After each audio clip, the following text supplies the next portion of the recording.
So, what I need you guys to do, for anyone that's watching this, what I need you to do, I need you to wake up. I need you to wake up and understand that what you've been told about the American dream is quite literally what I've always feared as a massive nightmare. The American dream is quite literally a nightmare. And let's break that down and explain how you can overcome this and what you can do about it. So basically, once you wake up, you need to understand that you literally have one life. You only have one single life. Every single day that passes is gone forever. Every single moment that you skip for work is a moment that you will never get back. The issue with that is that most people are living a life like this on repeat. Every single day, they are waking up, they're getting ready for a little bit, scrambling around, commuting to work, working 8 to 10 hours, coming home tired after commuting again. They're spending money on shit that they don't actually care about or that means anything to them. And they continue to do this for 40 years. Every single night, or at least most nights, end up being nights where you have regrets. You missed a key moment in your kid's life. There was an activity, there was something that you wish you could have done because it was a perfect day, but instead you had to go work. You had to go work so that you can barely make ends meet. I got you. It sucks. Like I said, we are told that this is the American dream. From 25 to 65, roughly 35% of your total life is traded away for a paycheck. Okay, so 35% of your total life from age 25 to 65 is traded away to make money, to pay your bills, so that you have the ability to go make a little bit more money and not actually enjoy your life. When you look at that and you subtract away the 8 hours you dedicate to sleep every night, hopefully, that's roughly 50% of your awake hours are dedicated to working. That's insane.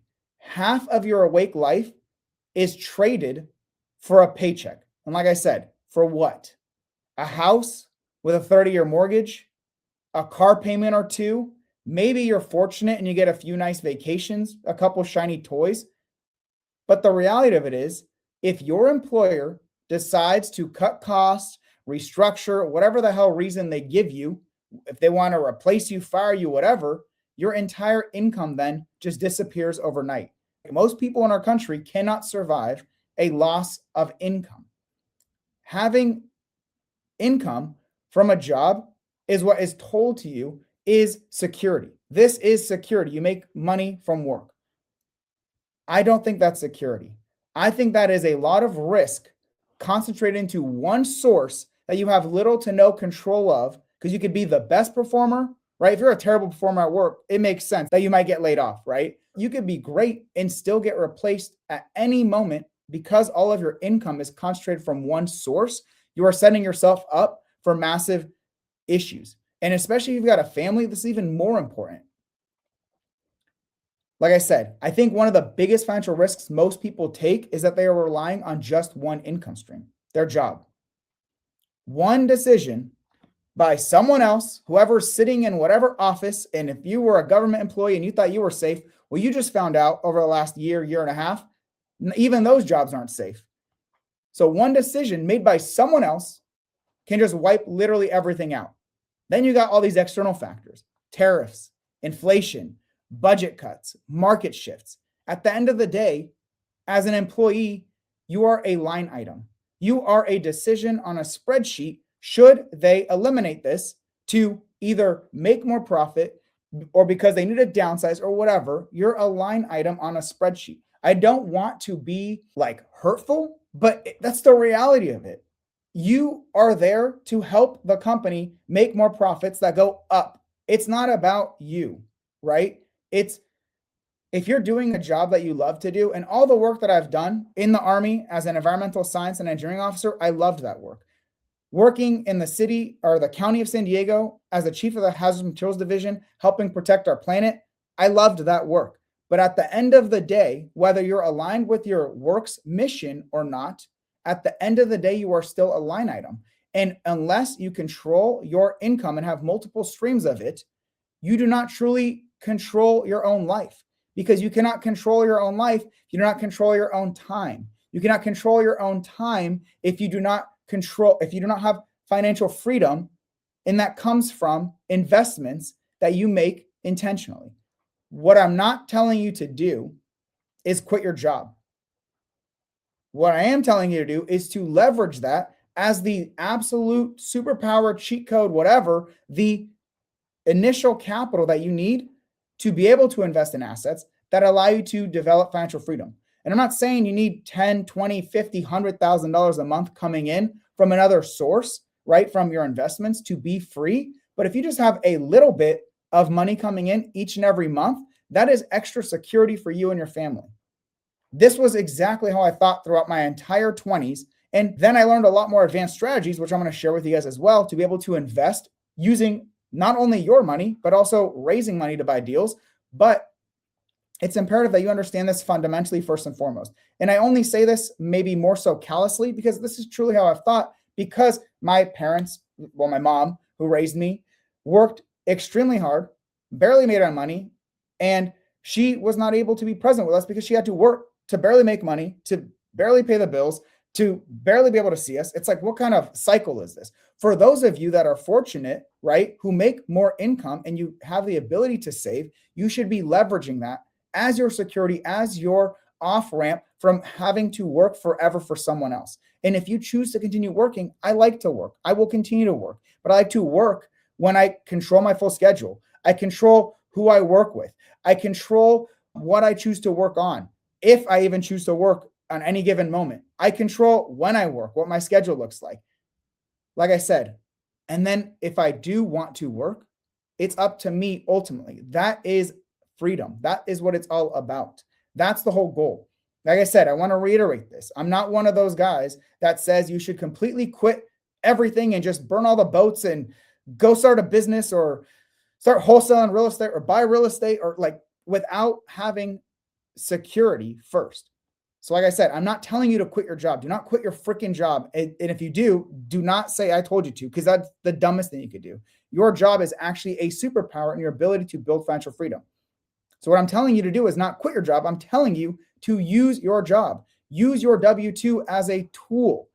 The problem is most people stay stuck in that phase, and the W-2 is everything. That is their sole source of income indefinitely until they stop working 65 plus with little to nothing to show for it. And it's like, you traded away 50% of your waking hours for the most valuable years of your life, 25 to 65, and you missed out huge portions of that time, right? 50% of those waking hours, and you have little to nothing to show for it at the end. Like I said, for the majority of people, actually, that's probably fine. That's perfectly fine for the vast majority of people. For those of you watching this, you're not watching content like this because you are content with that type of lifestyle. Either you have larger aspirations, one of them being total control of your time, freedom, right? Financial freedom, so you can choose to do whatever you want, or have a ton of extra money that you can, once again, choose to do whatever you want, but with more expensive, lavish goals.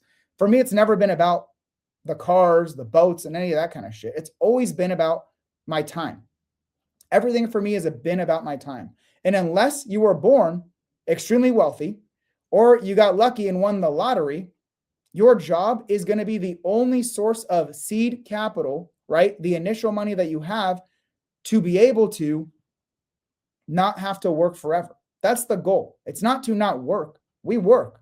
You're here because you probably work. And I'm talking to you, especially teaching you how to buy investments because you work. It's a whole different thing if you don't have any source of income, or if you have too little income, you can barely make ends meet. I'm going to tell you what to do if you're in that phase. That's coming up. But what I am saying, for those of you that work and make more money than you spend, or you can reduce your spending so that you have savings left over, the goal is to utilize that to not work forever. The goal is to convert that earned income into cash flowing assets as fast and as safely as possible. For me, real estate has been my vehicle. I'll expand into that in the variety of ways that you can invest to be able to like off ramp into financial freedom.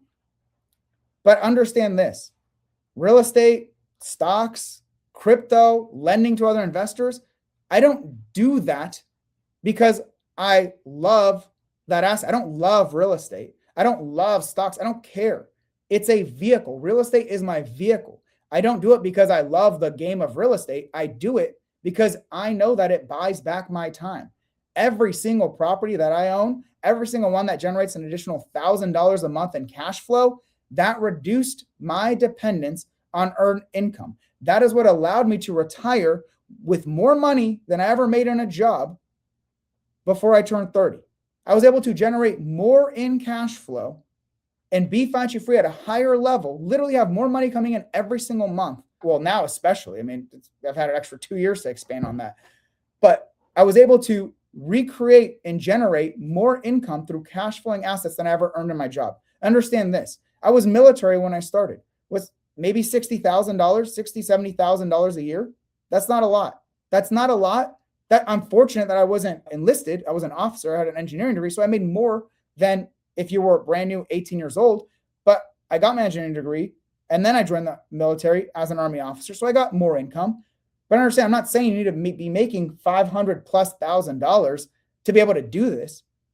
If you think that, you lack awareness, so you need more education to understand that it's much more possible without going that route, or you need to understand that you need to develop the skills to understand how can you buy deals this way. So maybe you understand you can. Well, how do you do it? I'm here to help you guys do both of those things, because I did a lot of this without ever making over six figures. At the very last year of my W-2 career, I was set to make $140,000 a year, right? That was at one of the top government positions I could get. $140,000 a year in California and San Diego. So it means much less than the vast majority of our country. But I never even earned that income because I could only do it for 6 months, because after my wife gave birth to our first baby girl, all of a sudden they wanted me back in office all the time. All of a sudden they wanted me to come back in office every time. Well, that's what I'm saying. If you don't control your time, you don't control your income streams, then they can do shit like that. And if you say no, what's your option? To get fired? To quit? And then what are you going to do? I was fortunate because at that point I was already investing so much in real estate. I already had a portfolio that produced more than I was making in that job. That gave me the ability to say, you know what, screw this. I'm not doing this. That's the goal you want to get to. And we'll talk about that when I talk about the levels of financial freedom, so you know what that ladder looks like for you, where you're at and how you get to the next level, and what are the paths to actually translate that income that you're generating into cash flowing assets, so you don't have to be dependent solely on your job. I'm going to be very transparent with you. I'm not going to tell you things like burn the boats, go create a business, risk it all. I know some people will sell you home run dreams, or they'll sell you things like investing in cryptocurrency and getting lucky that it explodes in value, and what they focus on is survivorship bias. They focus on the few percent of people who actually succeed, where the vast majority will fail. I don't like that.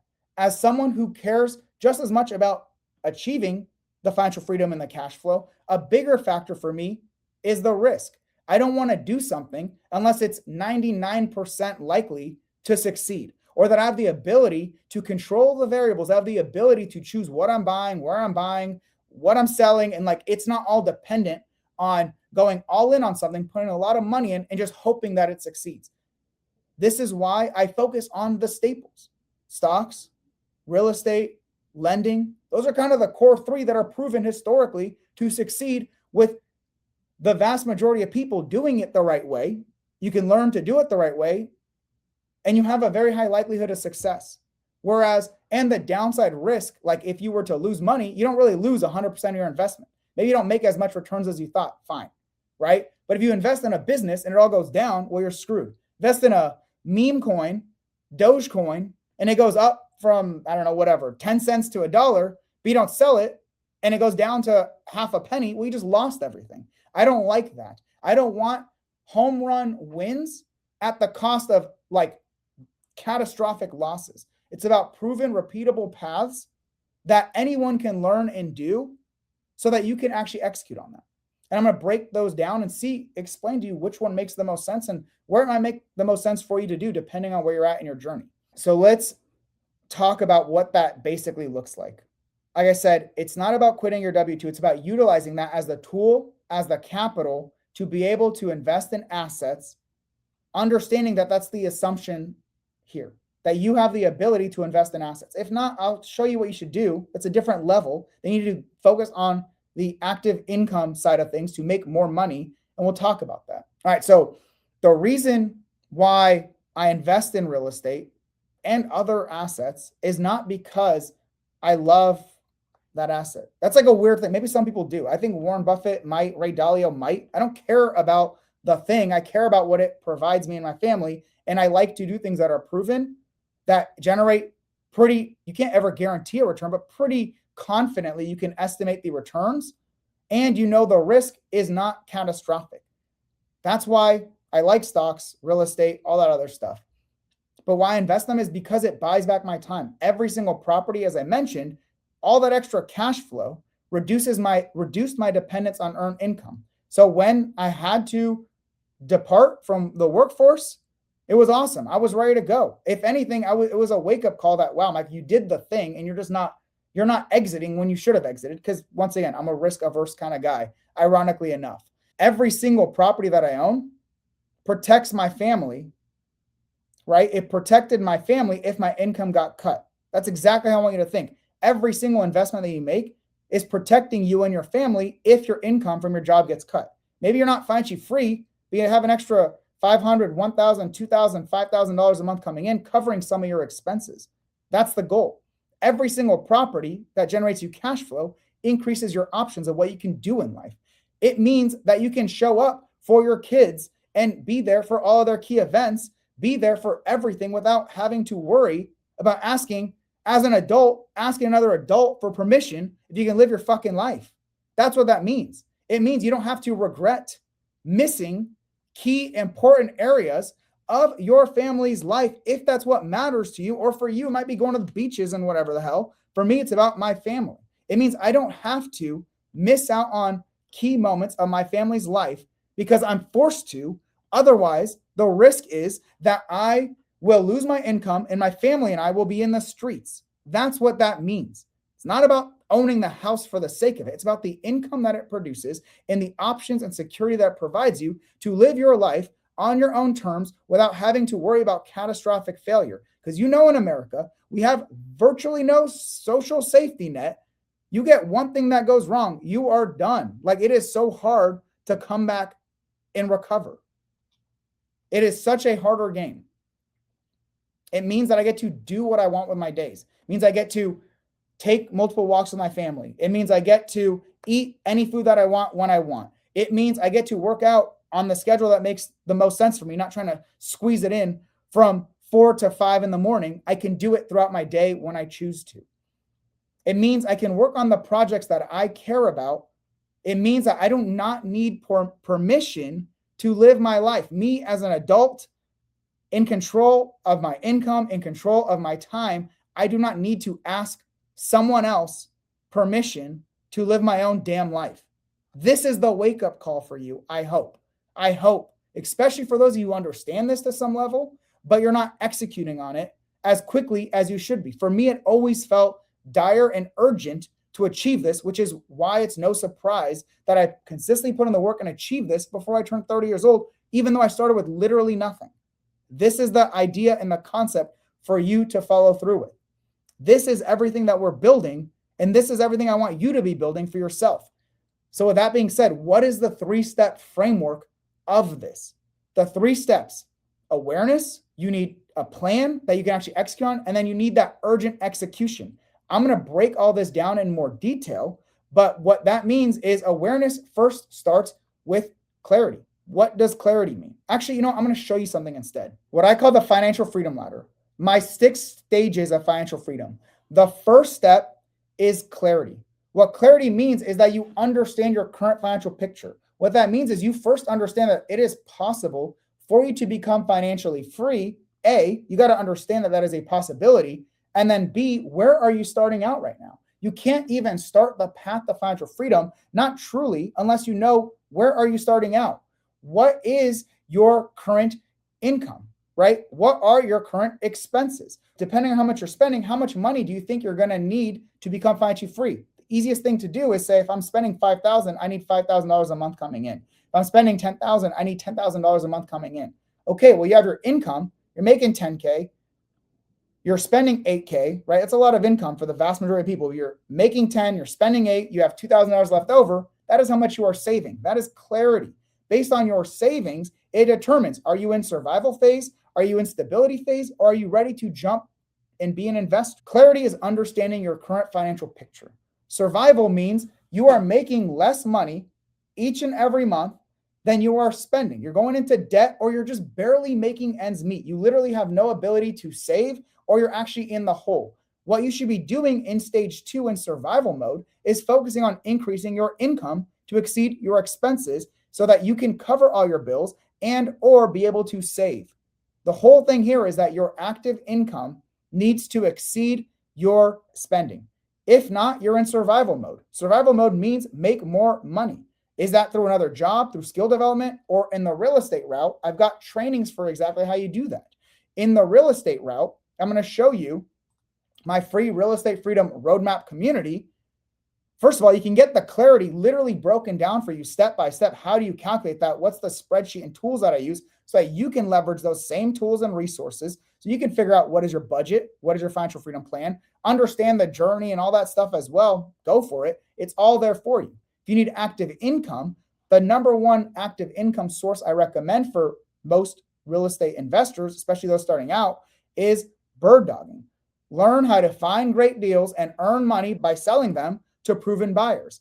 You're earning money, and all you're exchanging is your time while you're developing skills. You're not spending any money. You're not doing anything. Like I said, I don't like to do investments that I have to put a bunch of money in or that take too much upfront, that if something goes wrong, like I want to minimize that risk and I want to minimize the initial upfront capital, especially if you are in the survival phase. You have no ability, in theory, to be spending your money investing in education and things like that, right? Maybe you find another job that pays a little more, or you do something that doesn't cost you a lot or anything at all to be able to do, right? Bird dogging is a great example of increasing your active income.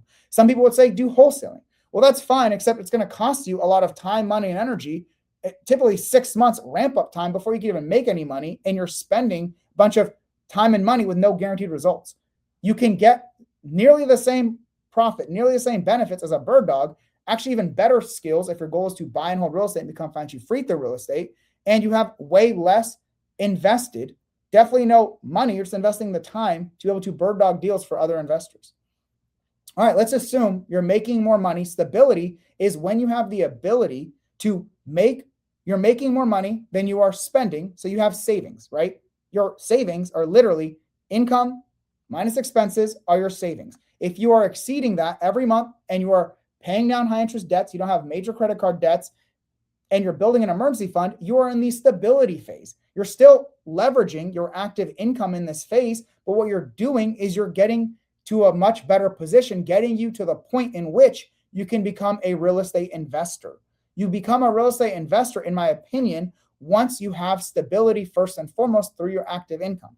Once again, that means your income exceeds your expenses. You are able to save every single month.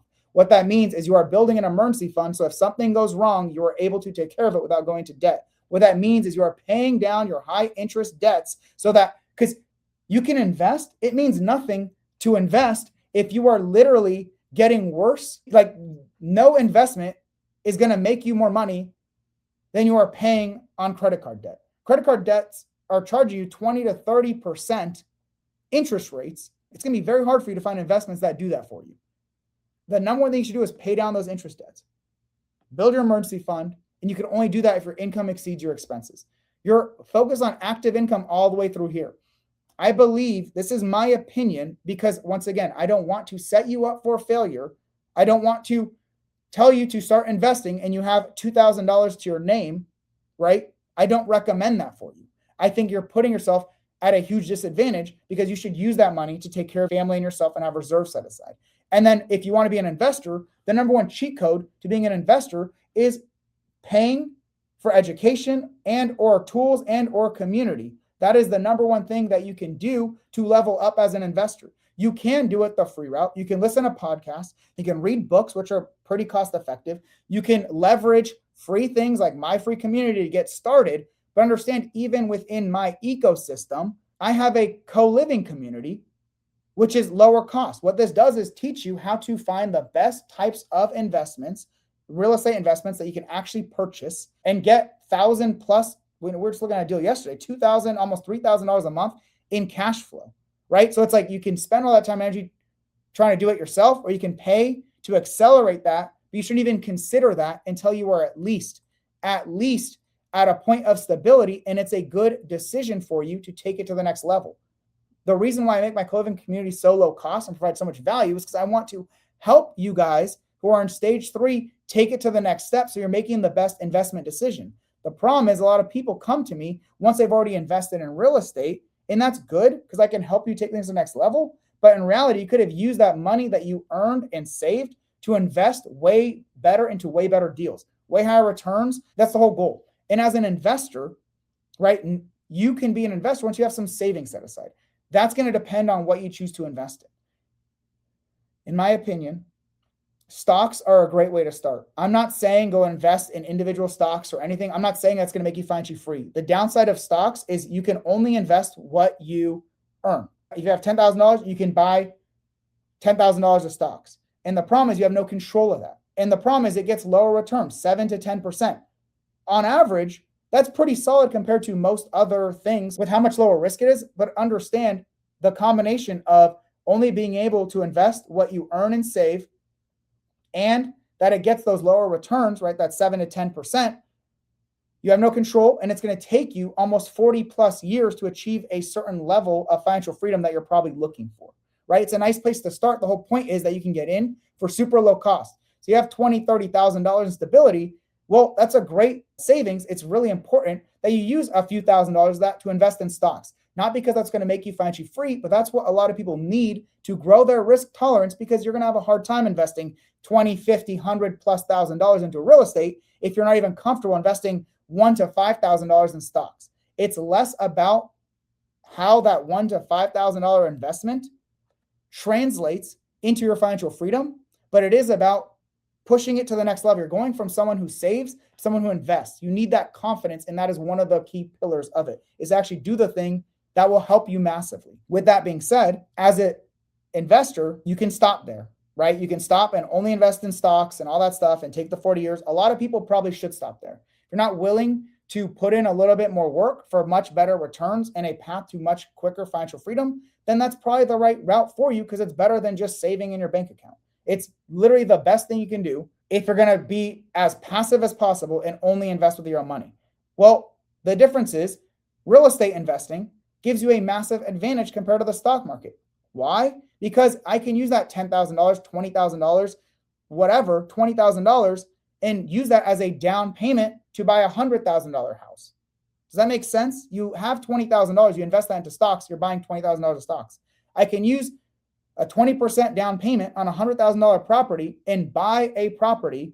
$20,000 gets me control of a $100,000 asset, a $100,000 property that generates me cash flow, builds wealth through the property appreciating in value, my debts being paid down, and the tax benefits associated with real estate.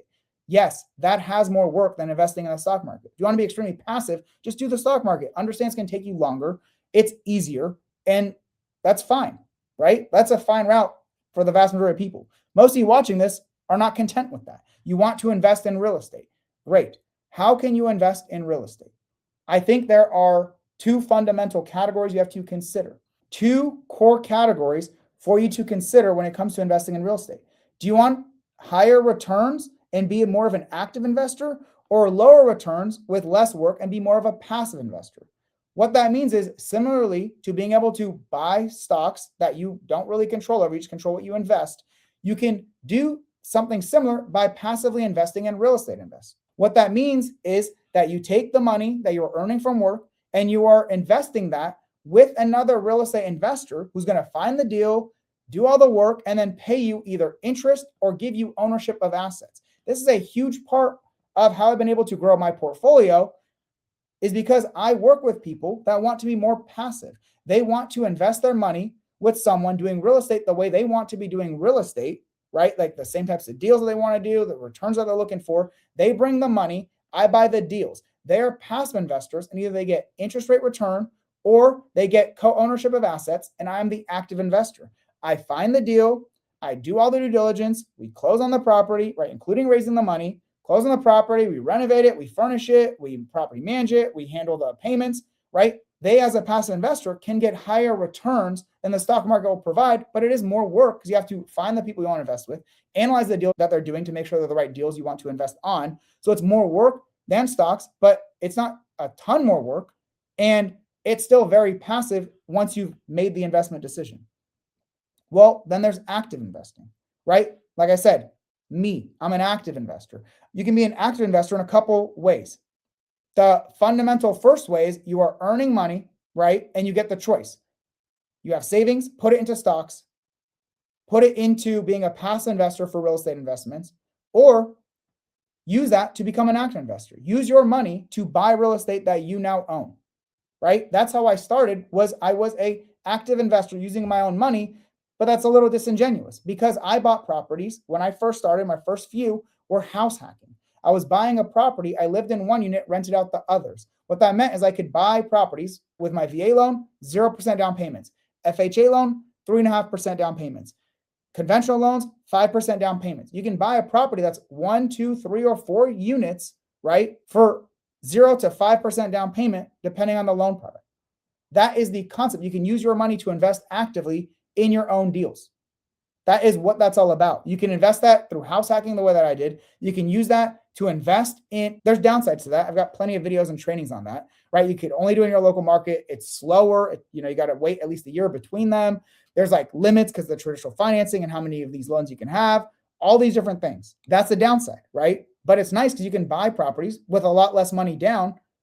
And that means you can more likely fund it yourself because it's lower down. I mean, I bought a 2-unit for less than $10,000. And this was when I was stationed up in Alaska. I bought my 4-unit with $13,000 because of the way we negotiated closing credits and the 3.5% down payment. So with less than $25,000, I owned 6 units that were generating me thousands of dollars a month of cash flow. Well, then I developed a lot of my skills. I started focusing a ton on developing my skills so I can find more deals that were not dependent on me house hacking that I can buy with less money down. For me, that came in the form of creative financing. Then I took it to the next level, which was through capital raising, and I'll expand on that. So as an active investor, funding your own deals is the baseline. When you're doing that, you can do that through house hacking to get lower down payments, to be able to buy properties with less money in. You could do that through, like people talk about the Burr model. You could do whatever you want. Any type of investment you can do. Instead of house hacking, you could just go buy a rental property. Typically need 20 to 30% down payment. Instead of 5%, right? You need 20 to 30%. You need more money in the deal. To do that, they allow you to do less down payments if you're living in it because they think it's lower risk for them, right? The banks think that. Or you can leverage creative financing to get something in between or lower down payments, but you're using your own money. That's what I consider active investing. In the phase of active investor, you can invest in stocks or you can passively invest in real estate by providing your money that you've earned and saved to other investors, more passive, slightly lower returns. You can be an active investor using your own money, or you can be what I call a super investor. You are not only using your own money, like if you're using your own money to buy real estate for 0 to 20% down, I'm controlling an asset worth 5 to 20 times that value, $20,000 to buy a $100,000 house. Well, as a super investor, what you're doing is you're no longer relying on your own money either. You've developed and invested so much into your skills that you're finding phenomenal deals and you're able to buy those the way that I've bought the vast majority of my portfolio over the last 3 years by raising money from other investors, other passive investors. Does that make sense? Invest your money, invest into stocks, most passive, slowest, least control. Invest your money as a passive investor to real estate investors, and that is going to be less work than actively investing, more work than investing in stocks. That is going to be lower returns than active investing, but typically higher returns than investing in stocks. That means as you get to your goal faster, actively invest into your own deals using your own money, or super investing. Learn how to raise money to buy real estate so your ability to buy great deals is not dependent on your own money, your own earnings and savings. That's how you really accelerate the journey. That's how you take it from stocks that are 40 years to investing passively that may be 30 years to achieve your goal, to investing actively that could be, 10 to 20 years, to then doing what I did, which is accomplish it in less than 5 years. You need the ability to buy real estate and you need money to be able to do so. It doesn't have to be your own money, but that's a different form. It's a different level of skill development. When we're talking about being an investor, as I mentioned, it's really imperative that you understand that there are levels to being an investor. I can break this down further, but there are levels to being an investor. In my opinion, you shouldn't even consider investing in anything except maybe a few thousand in the stock market unless you have 10, 20-ish $1,000 in savings on top of your emergency fund. You complete level stage 3, you have money left over, and now you're investing the excess without it crippling your family if something goes wrong. Then as an investor, you can progress up through the ranks or choose the one that makes the most sense for you. But when you get to the investor phase, like I said, the biggest cheat code is paying for education. I mean, honestly, just education, it's community, it's tools and resources. I give a lot of free stuff away. I have very low cost stuff. I have literally my super investor community, but it's very limited to who's allowed to join that. And I'm not saying do my stuff. I'm just saying at that point, it makes sense. If you have 20, 30, 50, 100 plus $1,000, it makes sense to invest a portion of that to develop your skills so you can buy way better deals that generate you way more returns, because the way you accelerate your journey to financial freedom is by developing the skills that allow you to make more per every dollar that you invest. So that means if you're investing your own money, you want the highest return per dollar invested. If you're raising other people's money, well, it's even just as imperative that you learn how to find the best deals that generate you the most returns. All of that accelerates your journey to financial freedom. If it's slower in the stock market because it's lower returns, well, as you increase your returns, the journey is much faster. And all that compounds. And with real estate, you get wealth benefits on top of it. So with that being said, the levels of investor, extremely passive all the way to extremely active, and going from using all your own money in the stock market or passively investing in real estate to utilizing your money actively in your own real estate to none of your own money, or maybe some of your own money or none of your own money, right? There's a bridge to that. So if you need $100,000, you put in 50, your partner puts in 50. That's also viable. That also gets you deals. So there's the in-between or fully raising the money for your deals. Those are levels to being an investor. Like I said, I think this is the most important time if you're choosing to invest in your education that you do so. This is the reason why for free, I'm doing a free 3-day co-living challenge right here, where I am breaking down how you can build financial freedom through real estate. This is exactly why I'm breaking down how you can close your first or next real estate investment using the co-living freedom strategy. The big takeaway here is if you're leveraging better investments the way I do with co-living, instead of making a few $100s a month through like a traditional rental, I'm able to make $1,000, $2,000, $3,000 a month through co-living. So I'm breaking that whole thing down for you guys for free for those that register. And basically, we're going to cover why co-living is the best investment strategy. I'm going to show you the numbers. I'm a numbers guy. I don't want people to take my word for shit. I want you to have the critical thinking and the skills to be able to understand, is this truly a great investment? Do the numbers make sense? Do the numbers, does the path, does what is being told to you actually make sense? Or are you just copying the trend of what someone else is saying? I don't want you to just copy. I want you to understand the math behind why, and then you commit to doing the strategy. That's the best way to commit. If you're not constantly chasing shiny objects left and right, but you understand what you're doing and why you're doing it. That's what day one is focused on. And then developing your path to financial freedom through co-living investing. Next, finding co-living markets and properties that work, right? Well, okay, I want to do co-living. Well, how do I know where to invest in co-living? How do I know what types of properties I'm looking for? Day three, how do you analyze those deals? How do you run the numbers on them and make smart offers? As a matter of fact, this is a perfect time to show you traditional rental, same exact property, could maybe make $600 a month. That's not accounting for maintenance and reserves and all that, just very simple. Versus the same property as co-living making $4,000 a month. You account for reserves and all that, it's like $200 versus $2,500 or $3,000 here. But the idea is, how do you make more money for every dollar that you invest? So if you're going to do real estate, how do you make more on each real estate investment that you do? Check that out if you'd like. So with that being said, let's get into the financial freedom ladder. Let's go back to it. As an investor, Your goal is to take the money that you have left over, right? The amount that you're saving, to be able to invest in assets, and every single asset that you're buying should be producing you cash flow. For stocks, it's growing in value, you're selling, you're getting money back. As a lender, you're investing money and you're getting interest rate return back. As a real estate investor, you're investing money and you're getting cash flow back. As a super real estate investor, you're raising money to be able to buy real estate that then pays you cash flow, right? So that's kind of why it's super. It's no longer dependent on your own ability to save. I don't recommend that you do that. I don't recommend that you use other people's money to buy real estate until you've already developed the skills and experience necessary, first and foremost, to be able to get educated to do it the right way and to be able to protect the people whose money you are raising. As you are doing that, now we're talking about real financial freedom. You have assets, you're investing in assets that are generating you returns. Stage 5 security is when your cash flow is exceeding the amount of like basic expenses that you have. Your housing expense, healthcare, food, what are the things that you need to pay for to survive? When you have that much money coming in from cash flow, even if you lost your job, got a pay reduction, whatever happens, you and your family will continue to survive. You won't thrive, you won't be living your ideal lifestyle, but the whole point of security is security. If something goes wrong, you lose your income source, your W-2 income source, you have security to continue making ends meet until you have the ability to generate more active income or continue investing. At that phase, you continue investing in assets until you get to the freedom stage. Now you are at freedom when your income from your assets, right, your cash flow, whatever, your income from your assets covers not just your needs, but your wants. That covers, hey, yeah, I want a new car every 3 years, and this is what the payment is. I want to take a vacation every year. It costs us $5,000 as a family.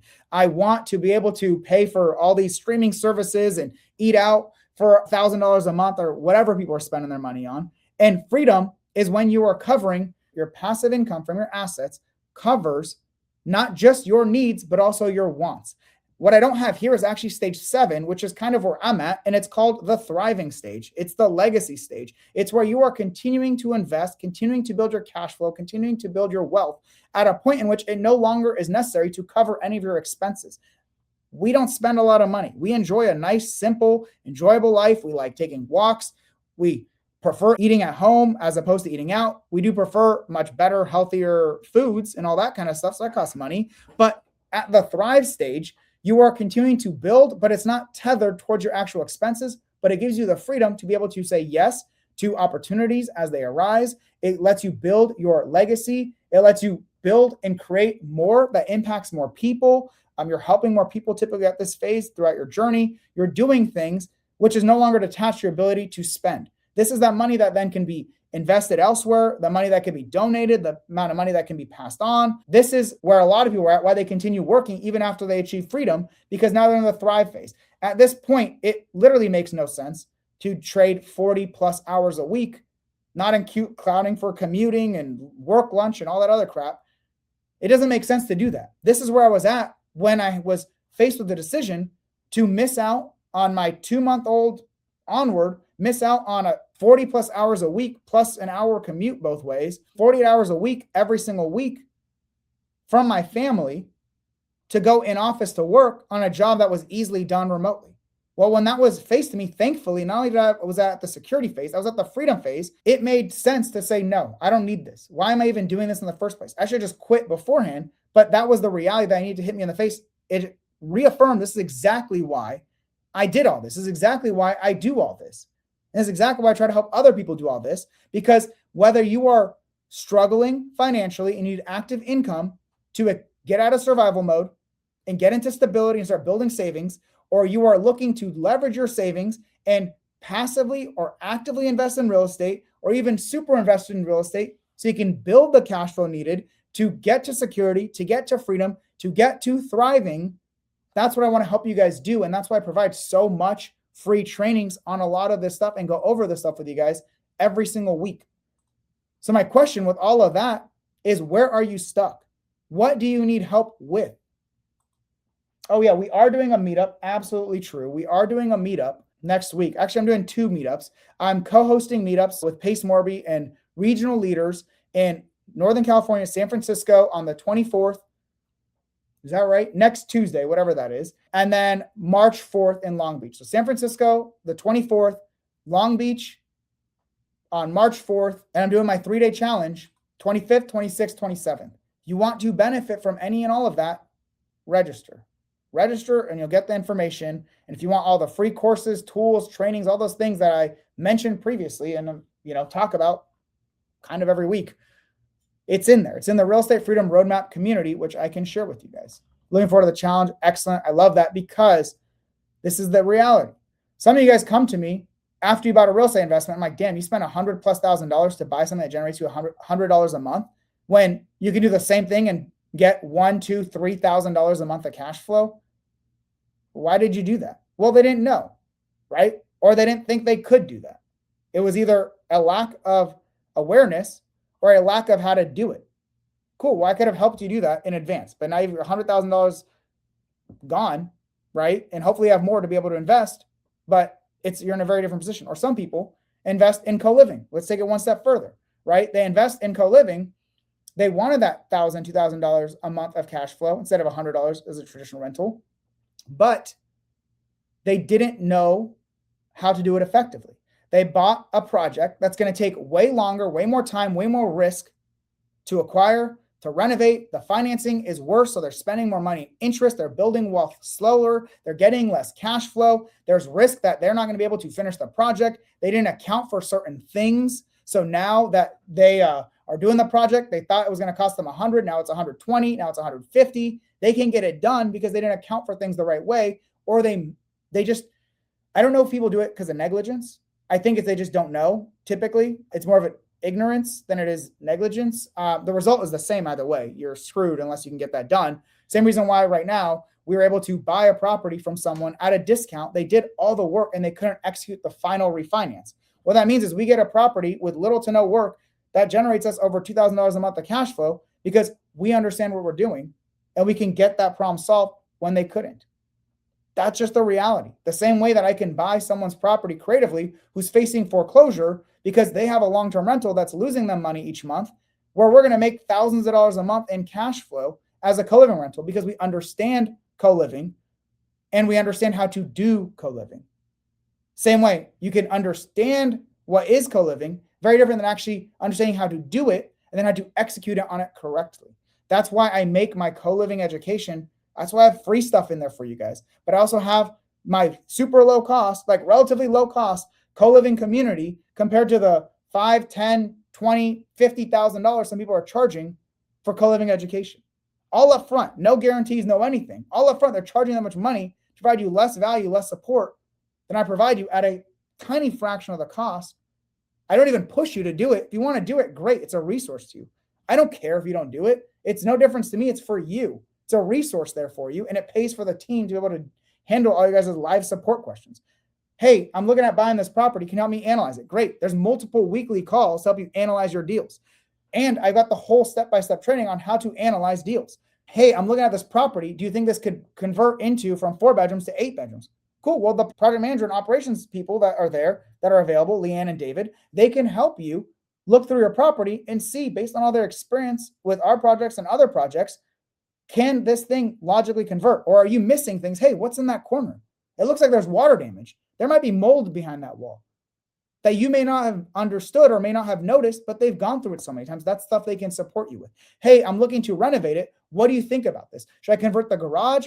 Can I make 2 bedrooms here? What about a hallway? Oh, wow, you're right. I forgot to increase the capacity for the AC, for the HVAC, because I've added 2 more rooms and the HVAC wasn't accounting for that.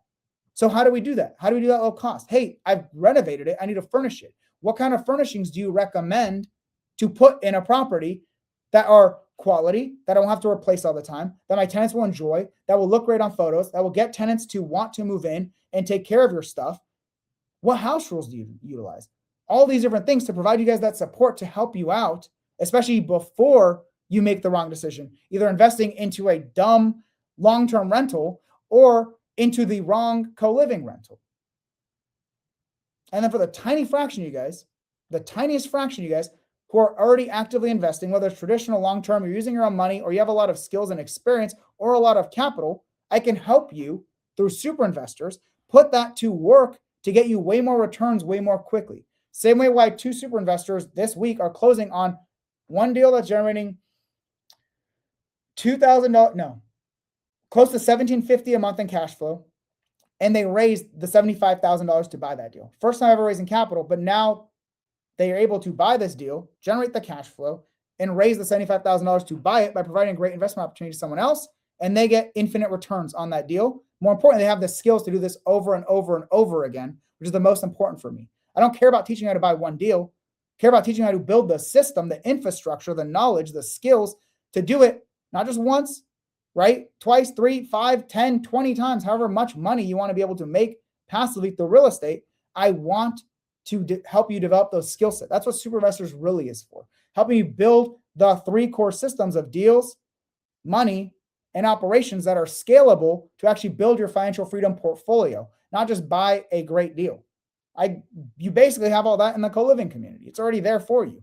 Tiny fraction of what other people are charging, and it's already all in there for you. All right, so the last one, yeah, super investors. Or if you have a bunch of money, I can show you how to invest that way better. Whether you're a passive investor, I can help you get into your first co-living deal, basically do all the work for you, hand off a turnkey property to you, or you can just join me on a property that we buy and we own and you guys are a partial owner, or I can show you how to leverage your capital. There's a lot of investors start with passively investing first and foremost as a passive partner to develop the knowledge and skills and confidence to be able to do it independently. Does that make sense? They want to be an active investor, but they think the bridge to getting there is passive investing first. I'm not saying that's wrong. That's definitely a viable strategy. It makes sense. But you can also use that same money, if not less, to end up actually owning the property, right? You don't have to just invest it in your education to be able to do all that stuff, get a better education than being a passive investor, or actually be handed off a property with similar amount of capital. Do you think co-living will go away depending on the economy? Like how Airbnb went away when the economy changed? Good question, brother. No, it's the exact opposite. Why is Airbnb going away? What shifted in the economy? Everything's more expensive. People are making less money. There's more risk right now. So people have less disposable income when there's less stimulus money out there, when interest rates are lower, when people's income stops growing, when inflation increases. So Airbnb made sense when money was cheap and money was readily available because people were able to go travel more and spend more money without less risk or security, or like with less risk of the economy going worse. Co-living is the exact opposite. It is quite literally providing affordable housing to people that need it. So if the economy is already bad and continues to get worse, don't get fooled by the Dow Jones being over 50,000. Who gives a shit? For most of you guys, that means nothing. For the vast majority of people, that means nothing to them. They have less money each and every month to left over to spend. So what they need to do is cut down on costs. People who are single, people who are individuals are looking to take that money and spend less on rent so that they can actually enjoy having some money left over to do stuff with their life or save and invest that, right? So as the economy is bad and continues to get worse, it's only better for co-living. On top of that, if the economy gets better, that still doesn't mean anything because the vast majority of people right now, I think it's like the main demographic that we're targeting are people who are making $15 to $35 an hour. So that translates to around $30,000 to $70,000 a year, which is over half of our country is making that. Half of those people are stretching themselves thin every single month paying for rent alone. It's already taken 30 to 50% of their income. They're spending a third to half their income every month on just a place to live. Then they have food costs and healthcare and travel and vehicle, all that other stuff that eats away all their money. Well, they're looking for an alternative. That's why co-living makes a lot of sense in today's economy, previously as well, today's economy, and even more so as everything gets worse. And if you think the government is going to solve these problems and people are going to have more money than they've ever had before and they don't need and want to save money on housing, well, you're wrong. That's just not what it shows historically, and things are only getting worse. Inflation's bad, interest rates are bad, housing prices are high. What are they going to do? They can't buy a house, not at that income level. Most people cannot buy a house depending on where they live. They can rent, but they're giving up 30 to 50% of their money to rent to have the privacy of a 1-bedroom or a studio that they spend little to no time in because they're literally working over half the day and then commuting because they have to live farther to be able to afford that rent, to be able to live in that area. No, people would rather live in the city, in the major areas, save money on housing, and have savings left over to go and enjoy their life, and or to leverage that as savings for whatever they want to do afterwards. Help them build on their investing journey. I say that because that's quite literally the people that we work with. It's working professionals that either want to cut costs to enjoy more of their life, to be able to Uber Eats more and go to concerts and travel, and those that are doing it to save, whether it's temporarily or typically it's temporarily, so that they can go buy their own house, so that they can go and invest in stocks, so they can go and invest in real estate investments. That's really the main categories. People are always looking to save money to be able to do more with that same money, as opposed to renting something that they spend little to no time in anyway, and they have to sacrifice every other part of their life. So no, that's not a concern at all. If anything, you're seeing the exact opposite, where governments are heavily regulating short-term rentals and Airbnbs because it's taking housing from locals and increasing the price of everything. Well, what we're doing instead, which is getting pushed and made more and more easy, think of Colorado, think of these various markets that are making it easier and easier to do co-living. Why? Because we're taking a single family home, typically more expensive, typically it's not renting or selling. We're taking that 5-bedroom, 3-bath, and now turning that into affordable housing for 5, 7, 8, 10 people. That's exactly what local governments need. That's what they need because they understand the seriousness of this, and they can't do it. And we see that over and over again. Governments try to create affordable housing. Shit costs them a lot of money, and they only make a tiny handful. It makes little to no impact. Having me with over a dozen of these things, and you with 5, and another person with 5, and another person with 5, you start adding that up, that's 100, we'll say. Let's say it averages 7 rooms. That's 700 affordable housing units added to that area, and it's a great investment for us, which is why it's done, right? It's a great investment for us as investors. It's a great benefit to those 700 people that need affordable housing. It's a win-win all around. People will say, well, you piece of shit, you are taking advantage of people that need affordable housing to be able to get investment returns. That's the wrong way to look at it. If you think of it from that perspective, you can say that about basically anything. If you think about it from that perspective, okay, so what is their alternative? If that's not viable, what is the alternative? They spend 50% of their income on a studio. They live in the streets. They live in their car. Where is that middle ground?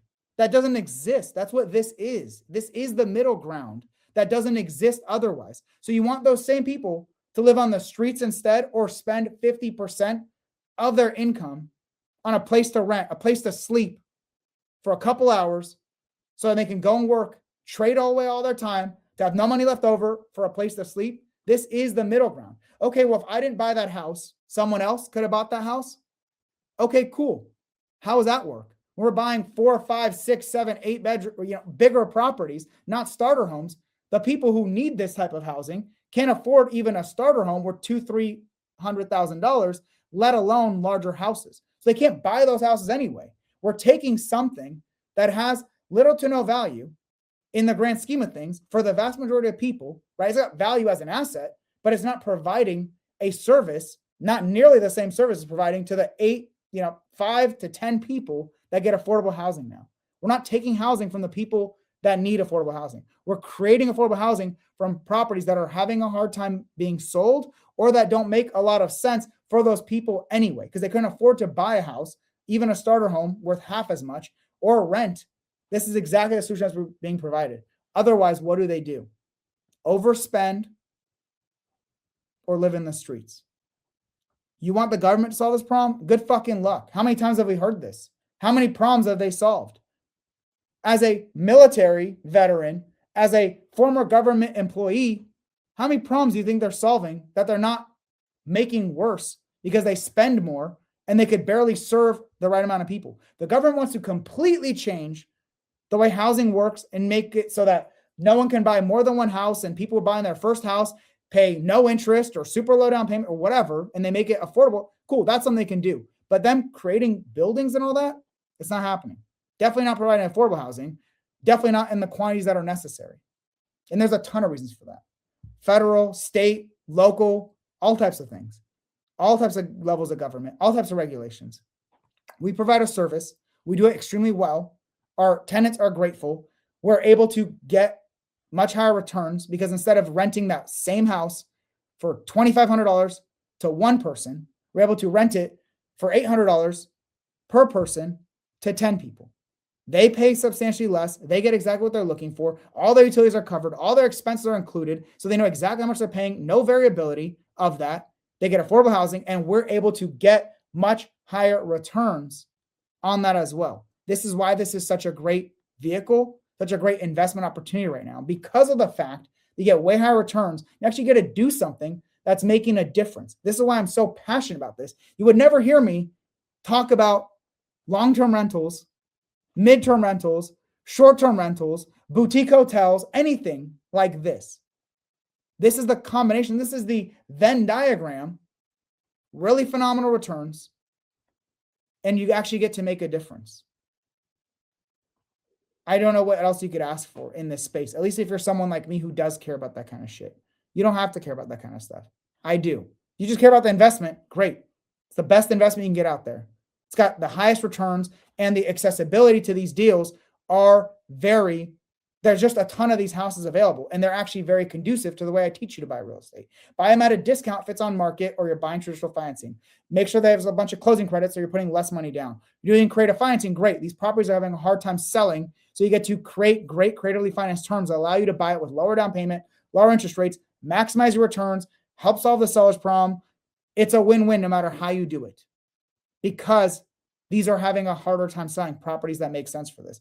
Gives us as investors an advantage, and we get to provide more affordable housing to our tenants. The more knowledgeable we are, and the cheaper we can buy properties, not buy cheaper properties, the cheaper we can buy a great property for cheaper, right?